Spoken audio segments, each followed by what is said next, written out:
সুপ্রভাত। আজকে হচ্ছে বৃহস্পতিবার। অনেক সকালবেলা কিন্তু ঘুম থেকে উঠেছি।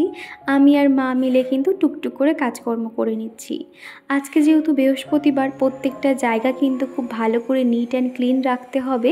বৃহস্পতিবার যেহেতু এটা লক্ষ্মীবার, সেই জন্য চেষ্টা করি ঘরের প্রত্যেকটা কোণা পরিষ্কার রাখার।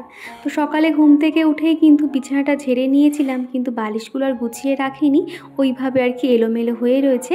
বেলার দিকে ভালো করে গুছিয়ে নেব। সকালে যতই লেট করে ঘুম থেকে উঠি না কেন, ঘরের কিন্তু প্রত্যেকটা জায়গা আমি এরকম ঝাড়ু দিয়ে নিই। খুব ভালো করে না হলেও কিন্তু হালকা করে ঝাড় দিয়ে নিই এবং একদম মেন গেটটার কাছে কিন্তু জল ছড়া দিয়ে দিই। এটা আমার অভ্যেস বলতে পারো। আসলে আমি মনে করি একজন গৃহিণী পারে তার অভ্যেসের মাধ্যমে সংসারের সমস্ত রকম নেগেটিভ এনার্জি দূর করতে। আমরা সংসার যত সুন্দর নিট অ্যান্ড ক্লিন রাখবো, আমাদের সংসার কিন্তু একটা পজিটিভ ভাইবস থাকবে এবং দেখবে ঘরে কোনো রকম খারাপ কিছু হবে না। এটাই আর কি আমি মেনে চলি। তারপরে ফ্রেশ হয়ে চলে এসেছি এখন রান্নাঘরে। ওই যে আগের দিনকে ডালিয়ার প্যাকেটটা আনা হয়েছিল, সেটা না আর ঢালা হয়নি, এখন এই যে ঢেলে নিচ্ছি। কেননা আজকে একটু ভাবছি সকালে টিফিনের জন্য খিচুড়ি বানানো হবে ডালিয়া দিয়ে। কিন্তু চিকুর পাপার তো এরকম ডালিয়ার খিচুড়ি একদম পছন্দ করে না, সেই জন্য ওকে ভেবেছি একটু ফ্রাইড রাইস মতন বানিয়ে দেবো, ওটা তাহলে টিফিনে নিয়ে চলে যাবে। আর এখন এই যে রান্নার জন্য যা যা জোগাড় করে দিতে হবে, মার হাতে হাতে একটু করে দিচ্ছি। এখন যেহেতু মা রয়েছে, সেই জন্য সকালের টিফিন বলো কিংবা রাতে রান্না সমস্তটাই কিন্তু মা করে। এক এক সময় হয়তো আমিও করি, এরকম অল্টারনেট করে কাজকর্ম চলতে থাকে। আর এদিকে আমি অফ ক্যামেরাতে ফ্রাইড রাইসটাও করে নিয়েছি। আর এই রকম ফ্রাইড রাইস কিন্তু সবসময় আমি বানিয়ে থাকি। এর আগের বারেও কিন্তু তোমাদেরকে রেসিপিটা শেয়ার করেছিলাম বলে আজকে আর শেয়ার করছি না। এর মধ্যে কিন্তু রয়েছে আলু, ক্যাপসিকাম, পেঁয়াজ কুচি, ডিম ফেটিয়ে দিয়েছি, সাথে কিন্তু ফরচুনের সয়াবিনগুলোও দিয়েছি। এই ফ্রাইড রাইসটা কি হয়, যখন তুমি খাবে তো এর সঙ্গে কোনো রকম তরকারিপত্র বা কিছুই লাগে না, শুধু একটু সেচওয়ান চাটনি হলেই কিন্তু খুব ভালোভাবে এটা খাওয়া হয়ে যায়। তো খানিকটা প্যাক করে দিলাম, বাদ বাকিটা রয়েছে আমি কিংবা চিকু কেউ একজন খেয়ে নেব।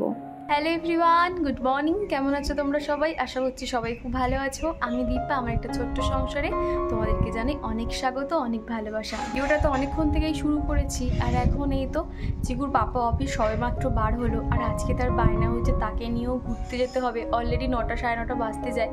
চিকু তো মানে কিছুতেই শুনবে না, তোর পাপা এক প্রকার ওকে মানে বাধ্য হয়ে নিয়ে গেল। তো মাও খানিকটা পথ মানে হাঁটতে হাঁটতে গেল যাতে ও চলে আসে।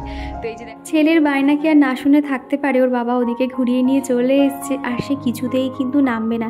একটুখানি ঘুরিয়ে এনেছে, তার কিন্তু মনের মতন হয়নি, সে খুব কান্না করছিল। তো আমি এক প্রকার জোর করে নিয়ে চলে এসেছি, তাও তো থামাতে পারছিলাম না। তো অনেক মানে বুঝিয়ে আর কি থামিয়েছি, তাও দেখো কান্নাকাটি করছে। আসলে সবসময় বাড়িতে একা থাকে তো ওরও কিন্তু একটু ঘুরতে যাওয়ার ইচ্ছে হয়। তারপরে এই তো সকালে তো কাজকর্ম হয়ে গেছিলো, এখন এই যে সকালের খাবারটা নিয়ে বসে পড়েছি। সকালে কিন্তু আজকে দুপুরের মতো রান্নাবান্না মা সেরেও নিয়েছিল। বেগুন ভাজা, পটল ভাজা, তারপর আলু ভাজা রয়েছে, সাথে তো ডালিয়া হয়েছে। তো ভাবলাম এটা সকালে একটু অল্প করে খাই, আর রাত্রিবেলা তো রুটি হবে, তো রাতের একটা আলাদা রান্নাবান্না হবে। তো সেই জন্য সকালে এই যে খাওয়া দাওয়া শেষ করে নিয়েছি। আর আজকে কিন্তু ওয়েদারটা বেশ ভালো রয়েছে, বেশ ঝলমলে রোদও দেখছি। আর আমার এই জানালার পাশে একটা ইনডোর প্ল্যান্ট রাখছি, তো এটা এত সুন্দর গ্রো করছে না কি বলবো। এর পিছনে কিন্তু একটা কারণ রয়েছে। আমি এই গাছটাতে শুধুমাত্র চাল ধোয়া জলটা ব্যবহার করছি, আর সেটাতে কিন্তু অনেক লাভ পেয়েছি। তারপরে এদিকে দেখো চিকু এখন খেলা নিয়ে খেলছে। এই যে খেলাটা দেখছো, আগে কিন্তু ছোটোবেলায় বুঝতে পারতো না, এখন করে কিন্তু কোনটার পরে কোনটা স্টেপ বাই স্টেপ দেয় সেটা কিন্তু শিখে গেছে। আর এখন যেহেতু আমার মা আছে আমার কাছে, তো সেখানে তুলাদে কমেন্ট করেছে যে তোমার ভিডিওতে কিন্তু আন্টিকে দেখাবে এবং ওনার সাথে ভিডিও দেখতে চাই। তো ঠিক আছে তুলা, তুমি যখন বলেছো আমি অবশ্যই দেখাবো। তো তারপর থেকে না কোনো রকম আর ভিডিও শ্যুট করতে পারিনি। আর এখন সোজা চলে এসেছি দুপুরবেলা। এই যে দুপুরের খাবার নিয়ে বসে পড়েছি। এরই মধ্যে কিন্তু চিকুকে স্নান করিয়েছি, আমরাও স্নান টান করেছি, অনেকটা সময় আর কি পার করে ফেলেছি। তারপরে এই তো বিকেলবেলা আর কি এখনও 4টে সাড়ে 4টের মতন বাজে। আজকের একটু ওয়েদার ভালো ছিল বলে যেখানে যত জামা কাপড় ছিল সমস্তটাই কিন্তু তুলে এনেছি। মোটামুটি আমার আধ ঘন্টার বেশি সময় লেগে গেছে প্রত্যেকটা জামা কাপড় ভাঁজ করতে। তো তারপরে যেটা যেখানে থাকে সবার সেটগুলো আলাদা আলাদা করে রেখে দিচ্ছি।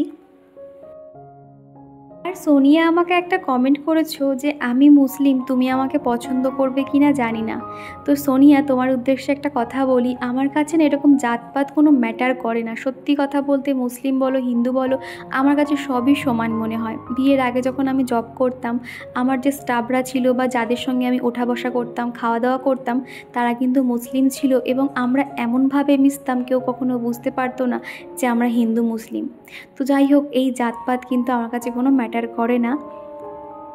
তো আর এই শোকেসের জায়গাটাতে না আমার সমস্ত বেডশিট, বালিশের কভার কিংবা ব্যাগপত্রগুলো রাখি। ওই সাইডে তো দেখছো ছোট বড় মাঝারি ব্যাগ রাখি, যখন কোথাও যাই না তো যাতে মানে চট করে খুঁজে পেয়ে যাই, সেই জন্য ওই জায়গাটাতে ব্যাগগুলো রাখি। আর শোকেসের এই জায়গাটাতে আগের দিনের ভিডিওতে পাপ্পু বর্মা আইডি থেকে এক বন্ধু আমাকে কমেন্ট করেছে তোমাকে খুব খুব ভালো লাগে এবং তোমার চোখটা খুবই সুন্দর।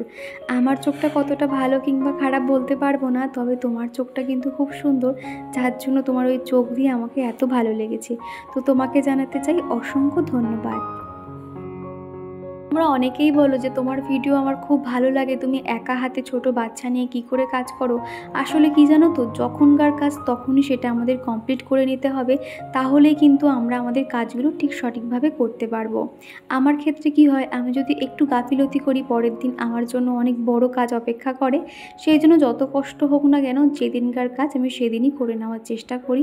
আর এতে কিন্তু অনেক বেনিফিটস রয়েছে, তোমার সংসারেরও একটা পজিটিভ ভাইবস থাকে এবং তোমার কাজকর্ম কিন্তু পরে একটা সময় অনেক আর হয়ে যায় না, অল্প থাকতেই কাজ করে নেওয়া ভালো। আর এদিকে এই যে শার্টটা দেখছো, কালকে যেহেতু চিকুর পাপা সকালে পড়ে যাবে, তো সেই জন্য বেঞ্চের নিচে রেখে দিলাম, খানিকটা আয়রনও হয়ে যাবে। তারপরেই তো এখন 7:30 পৌনে 8টা মতন বাজে, রাতের খাবার বানাতে চলে এসেছি। আজকে রাতে হবে রুটি আর চানা মশলা হবে আর কি। তো ভেবেছিলাম পরোটা করব, তারপর মা বললো যে পরোটা করতে হবে না, রুটি করলে আর কি ভালো, রাতের বেলা তো তেলের জিনিস না খাওয়াই ভালো হবে। আর এরই সঙ্গে চলো আমার প্রিয় বন্ধুদের নাম নেওয়া যাক। প্রথমেই কমেন্ট করেছে ব্লগার বিডি, সোনিয়া খাতুন, আশালতা কোলে দিদিভাই, আমাদের গল্প কথা, সিদ্ধি real blog, Hira Didibhai, my simple village life Aditi. তারপরে রয়েছে Sonalisa, Tula Dev, Pappu Barma, smiley, Ambika, Banashree Ghosh, Sutapa Didibhai, Liza Pal, Supriya's home, Mallika Chatterjee Didibhai, Savannah blog, Sumi Adhikari, Tanu kitchen and blog, Monti, Mallika, Sampur kitchen and blog Didibhai. তো তোমাদের সকলকে জানাতে চাই অসংখ্য ধন্যবাদ এতটা সাপোর্ট করার জন্য। আর ওদিকে কিন্তু মা রুটিটা ভাজছে আর ওদিকে চানা মশলাটাও কিন্তু বসিয়ে দিয়েছে।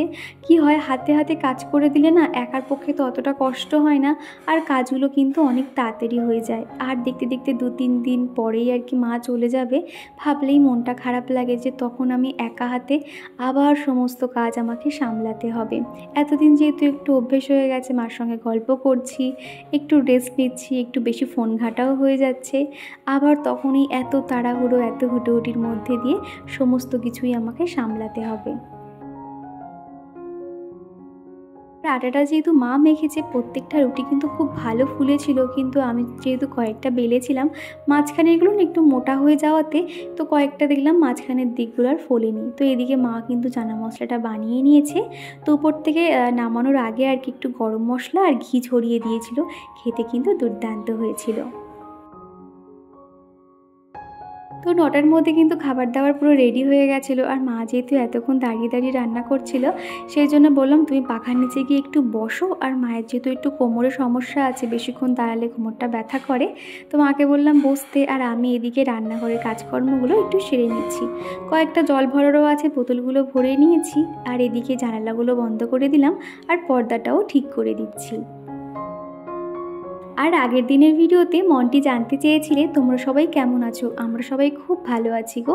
বিশেষ করে তোমরা এত সুন্দর সুন্দর কমেন্ট করো, কি করে খারাপ থাকি বলো তো। মন খারাপ বলো বা যাই থাকুক না কেন, তোমাদের কমেন্ট পড়লে কিন্তু মনটা এমনি ভালো হয়ে যায়। তারপরে এই তো রাতের খাবার রেডি করে নিচ্ছি আমার মায়েরা চিকুর জন্য আর চিকুর পাপার জন্য। আর আমাদের চিকু কিন্তু দুধ রুটি খাওয়ার থেকে এমনি শুকনো রুটি খেতে কিন্তু বেশি পছন্দ করে, তো ওকে রুটি, কাবলি ছোলা আর শশা দিয়ে খাইয়ে দিয়েছিলাম। আজকের প্রথম দেখলাম চিকু কিন্তু রুটিটা খুব ভালোভাবে খেয়েছিল। তো তারপরে দেখো খাওয়া দাওয়া শেষে কিন্তু আমি রান্নাঘরটা এইভাবে পরিষ্কার পরিচ্ছন্ন করে রাখি। কি জানো তো, ঘরের কোনো জায়গা তুমি পরিষ্কার রাখো আর নাই রাখো, রান্নাঘরটা কিন্তু আমি সবসময় পরিষ্কার পরিচ্ছন্ন রাখি। তার কারণ রান্নাঘরেই কিন্তু মা লক্ষ্মীর বসবাস, সেই কারণে আর কি। আর দেখবে সবারই তো বেডরুম কম বেশি তো পরিষ্কার থাকে, কিন্তু বাথরুম এবং কিচেন এই দুটো জায়গা কিন্তু সবসময় পরিষ্কার রাখতে হয়। এই ছোটোখাটো জিনিসগুলো মেনে চলি বলে আজকের আমার সংসারে কিন্তু একটা পজিটিভ ভাইবস কাজ করে এবং কোনো রকম কিন্তু খারাপ কিছু নেগেটিভ আমার সংসারে আসতে দিই না। আর এখন এই তো মুখটা ফেস ওয়াশ দিয়ে ধুয়ে নিচ্ছি, তারপর ওই রাতে একটু স্কিন কেয়ার করে নেব, একটু অ্যালোভেরা জেল দিয়ে দেবো। আর এই দিয়েই তো ভিডিওটা শেষ করছি। ভিডিওটা কেমন লাগলো অবশ্যই কমেন্ট করে জানিও। ভিডিওটা কোথাও ভালো লেগে থাকলে একটা লাইক করে দিও। আবারও তোমাদের সঙ্গে দেখা হচ্ছে পরের এরকমই একটা কোনো সুন্দর ভিডিওর সঙ্গে। ততক্ষণের জন্য টাটা, তোমরা সবাই ভালো থেকো, সুস্থ থেকো।